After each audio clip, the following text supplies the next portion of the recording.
News India 27 नव्या पिढीचं नवं माध्यम। काही दिवसांपूर्वी इंडस बँकेत एकतर्फी फेसबुक लाईव्ह करून बदनामी करणाऱ्या निर्भय महाराष्ट्र पार्टीच्या तथाकथित अध्यक्ष जितेंद्र भावेंविरुद्ध जनमानसात संतप्त प्रतिक्रिया उमटत असून अर्धवट माहितीच्या आधारे बँकांची बदनामी करणाऱ्या भावेंविरुद्ध गुन्हा दाखल करण्याची मागणी जोर धरू लागली आहे।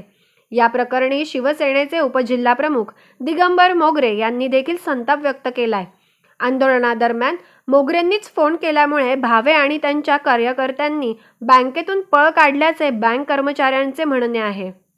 याबाबत मोगरे यांनी जितेंद्र भावे यांना इशारा दिला असून सर्वसामान्यांना त्रास देण्यापेक्षा आमच्यासारख्यांच्या नादी लागा म्हणजे चांगले प्रत्युत्तर देता येईल असे म्हटले आहे। याबाबत दिगंबर मोगरे काय म्हणाले बघा। असं डायरेक्ट आंदोलन तुम्ही करू नाही शकत।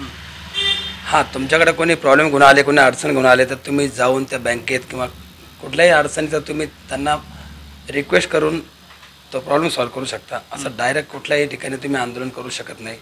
तरी पोलीस प्रशासनाने याची दखल घ्यावी।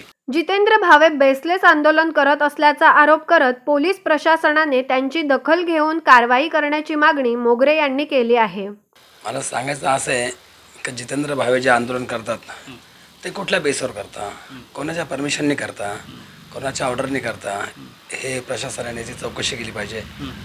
आणि असं डायरेक्ट आंदोलन तुम्ही करू नाही शकत। हां, तुमच्याकडे कोणी प्रॉब्लेम घेऊन आले, कोणी अडचण घेऊन आले तर तुम्ही जाऊन त्या बँकेत किंवा कुठल्याही अडचणीचा तुम्ही त्यांना रिक्वेस्ट करून तो प्रॉब्लेम सॉल्व्ह करू शकता। असं डायरेक्ट कुठल्याही ठिकाणी तुम्ही आंदोलन करू शकत नाही। तरी पोलीस प्रशासनाने याची दखल घ्यावी असं मला। बँकेतील कर्मचारी गुन्हेगार असल्याचा आरोप भावे यांनी केल्याच्या विधानाचा मोगरे यांनी खरपूस समाचार घेतला। भावे यांचे शिक्षण तपासण्याची गरज असल्याचे मोगरे यांचे म्हणणे आहे। भावे असं म्हणतात का तिथे सगळे गुन्हेगार लोक जॉब करतात। अहो, भावे ते शिक्षण करून त्या ठिकाणी नोकरी करतात आणि भावे दुसऱ्याचं शिक्षण काढण्यापेक्षा भावेचं शिक्षण किती पहिले भावेने ते सांगावं।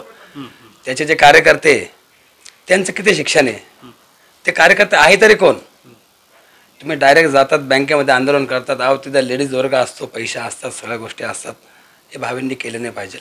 वोखाट हॉस्पिटल आपणच बंद केल्याचा भावे यांनी केलेला दावा खोडून काढत भावे मूर्ख असून वेळी सुधारले नाही तर लोक रस्त्यावर मारतील असेही मोगरे म्हणाले आहेत। भावे तर ठामपणे सांगतात ते वोखाट हॉस्पिटल मी बंद केले। भावे, हे वोखाट हॉस्पिटल तुम्ही बंद नाही केले, तुम्ही मूर्ख आहात आणि तुम्ही काय मूर्खच राहणार याचा तुम्ही विचार करा। चांगल्या लोकांच्या नादी लागू नका। चांगले लोक ज्यावेळेस त्यांच्या प्रामाणिकपणावर उतरतील तेव्हा तुम्हाला रस्त्यावर सुद्धा मारतील। दरम्यान भावे यांच्या विरुद्ध आपण थेट पालकमंत्र्यांकडे तक्रार करण्यात असल्याचे मोगरे यांनी सांगून भावेने सर्वसामान्य नागरिकांना त्रास दिला तर त्याचा प्रतिकार केला जाईल असाही इशारा मोगरे यांनी दिला आहे।